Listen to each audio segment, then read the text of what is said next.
एक जंगल में एक साधु महात्मा रहा करते थे। उनकी ख्याति दूर दूर तक कई राज्यों में फैली हुई थी।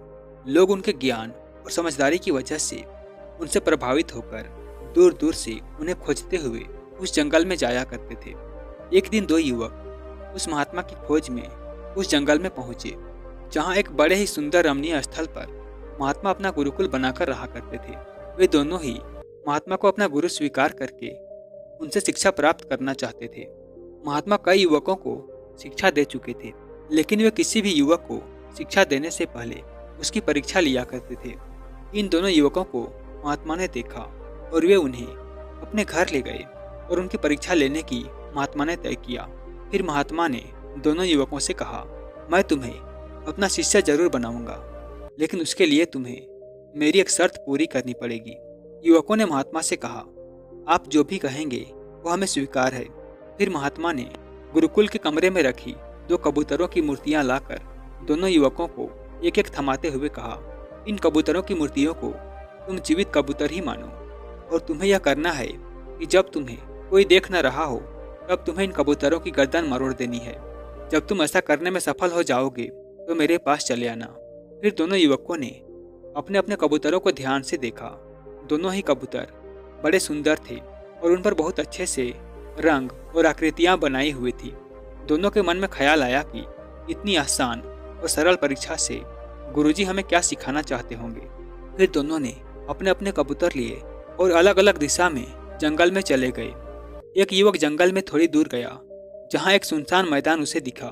उसने चारों तरफ अपनी नजरें घुमाकर देखा और यह निश्चित करने के बाद कि उसे कोई भी नहीं देख रहा है, उसने अपने साथ लाए कबूतर की गर्दन तोड़ दी और वापस गुरु के पास चला गया। दूसरा युवक भी जंगल में दूसरी तरफ एक सुनसान जगह पर पहुंचा और एक पेड़ के नीचे खड़ा रहकर हर तरफ से नजरें घुमाकर देखने के बाद जब वह कबूतर की गर्दन तोड़ने लगा, तब उसकी नजर अचानक पेड़ के ऊपर बैठे अन्य पक्षियों पर पड़ी। क्योंकि उसे ऐसा करते हुए वे पक्षी देख रहे थे, इसीलिए उसने कबूतर की गर्दन नहीं तोड़ी। फिर युवक थोड़ी देर सोचने के बाद झाड़ियों में छिप गया और वहां पर कबूतर की गर्दन तोड़ने की कोशिश करने लगा, लेकिन वहां पर भी उसकी नज़र झाड़ियों पर बैठी कीट पतंगे और मक्खियों पर पड़ गई और वहां पर भी वह यह काम पूरा न कर पाया। फिर कुछ सोचने के बाद युवक ने एक जमीन में बड़ा सा गड्ढा बनाया और उसमें उतरकर कबूतर की गर्दन तोड़ने लगा। कबूतर की मूर्ति को छूते ही उसने देखा कि कबूतर की आंखें उसे देख रही है, इसीलिए उसने कबूतर की मूर्ति की आंखें ढक दी। फिर उसने सोचा कि वह खुद तो अपने आप को ऐसा करते हुए देख ही रहा है, इसीलिए उसने अपनी आंखों पर भी पट्टी बांध ली। अब वह निश्चिंत हो गया कि न ही कोई अन्य प्राणी या कबूतर की मूर्ति या वो खुद भी उसको ऐसा करते हुए देख पा रहा है। वह कबूतर की गर्दन पर हाथ रखकर तोड़ने ही वाला था कि उसके अंदर से एक आवाज आई। वह आवाज उसके अंतरात्मा की थी।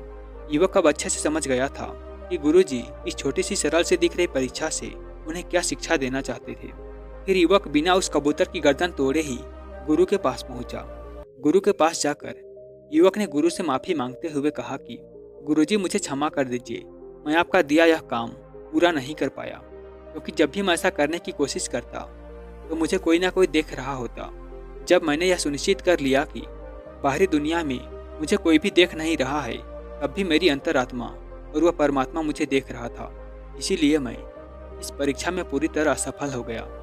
महात्मा ने उस युवक को शाबाशी देते हुए कहा, तुम इस परीक्षा में असफल नहीं बल्कि पूरी तरह से सफल हुए हो। इस परीक्षा से मैं तुम दोनों को यही सिखाना चाहता था कि हम जो भी कार्य करते हैं वह उस परमात्मा से, उस परम शक्ति से कभी छुपा नहीं सकते। इसीलिए हमें कोई भी कार्य उस परमात्मा को ध्यान में रखकर ही करना चाहिए, और जब हम ऐसा करते हैं तो हम कभी गलत कार्य नहीं कर पाते। दोस्तों, आपको ये कहानी पसंद आई हो तो लाइक करें और इसी तरह की और कहानी सुनने के लिए चैनल को सब्सक्राइब अवश्य करें।